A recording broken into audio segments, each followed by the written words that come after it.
Play ഓഫിലേക്കുള്ള ആദ്യ ticket ബാംഗ്ലൂരിന്. പഞ്ചാബിനെ തച്ച് കൊന്ന് പണ്ടാരടിക്കാനായിട്ട് ബാംഗ്ലൂര് പ്ലേ ഓഫിലേക്കുള്ള ഹെൻറി ഉറപ്പിച്ചു. ബാംഗ്ലൂരിനെ പറ്റി പറയുകയാണെങ്കിൽ ബോളിങ്ങിലാണെങ്കിൽ എസൽവുഡ്, ഭുവനേശ്വർ കുമാർ തീപ്പൊരി ഉണ്ടാട്ടോ. 10-37 വയസ്സ് ഭുവനേശ്വർ കുമാർ ഉണ്ടെങ്കിലും മിന്നും പെർഫോമൻസ് ആണ് ഭൂവി നടത്തിക്കൊണ്ടിരിക്കുന്നത്. ഭൂവിന്റെ കിടിലൻ പെർഫോമൻസ്. ഓരോ കളിയിൽ 2-3 വിക്കറ്റ്, അതും പവർ പ്ലേയില്. അവിടാണ് കാര്യം. എസൽവുഡ് ഉണ്ട്, കൃണാൽ പാണ്ഡ്യ ഉണ്ട്, സുരേഷ് ശർമ്മ ഫോം ഔട്ടാ, നല്ല അടിക്കും.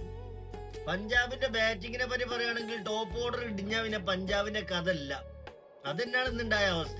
ടോപ്പ് ഓർഡർ ഇടിഞ്ഞു, ടോപ്പ് ഓർഡർ മലക്കോട്ട കെട്ടിയാൽ വായുന്ന പഞ്ചാബ് ഇല്ലേ, പാറ്റ ചപ്പി ചളഞ്ഞൊരു പഞ്ചാബ്. പൊരുതി നോക്കി ഈ സീസണിലത്തെ ശശാങ്ക് സിംഗിന്റെ ഒരു ശശാങ്ക് കളി ഇന്നുണ്ടായിരുന്നു. വേറൊന്നുമില്ല അവനെ പറ്റി പറയുകയാണെങ്കിൽ.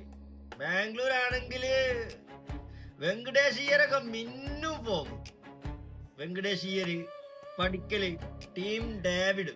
പഞ്ചാബ് ടോസ് കിട്ടി ബോളിംഗ് തെരഞ്ഞെടുത്ത് കോഹ്ലിയും കൂട്ടരും അടിച്ചു പൊളിച്ചു. പൊരുതി നോക്കി അവിടെ എത്താൻ സാധിച്ചില്ല. അങ്ങനെ ഈ 2026 സീസണിൽ നിന്നും ഏകദേശം പഞ്ചാബിനെ കുഴിച്ചു മൂടിയ അവസ്ഥക്കായി. കളിയുടെ ആദ്യ മാസങ്ങളിൽ തോൽവി എന്തെന്നറിയാത്ത പഞ്ചാബ് അവസാന മാസം നോക്കുമ്പോൾ തോൽവികൾ. പല തോൽവി, വിജയം കണ്ടെത്താനേ പറ്റണില്ല. ഭൂലോക തോൽവികൾ കിട്ടിക്കൊണ്ടിരിക്കുക. ഓരോ മത്സരങ്ങൾ കഴിയുമ്പോൾ തോൽവിക്ക് ആഘാതം കൂടിക്കൊണ്ടിരിക്കുക. എന്താ പറയാ, ശ്രേയാസ് അയ്യരാണെങ്കിലും സിമ്രാൻ ആണെങ്കിലും പ്രയാൻ ഷാരി ആണെങ്കിലും രക്ഷയില്ല മക്കളെ, രക്ഷയില്ല. ഇന്ന് ചാലിനെ വേണ്ടിയപ്പോൾ ഉപയോഗിച്ചിരിക്കണ്. ചില കളികളൊന്നും ഇല്ലാതെ ഉണ്ടാവില്ലായിരുന്നു. എന്തായാലും കഥാ ഹുവ. അപ്പൊ ഓക്കെ ഗായ്സ്, നിങ്ങൾക്ക് വീഡിയോ ഇഷ്ടപ്പെട്ടാൽ നിങ്ങൾ ലൈക്ക് അടിക്കുക, ഷെയർ ചെയ്യുക, കമന്റ് അടിക്കുക. അതേപോലെ തന്നെ ഫോളോ അടിച്ച് കൂടെ കൂടെ കേട്ടോ.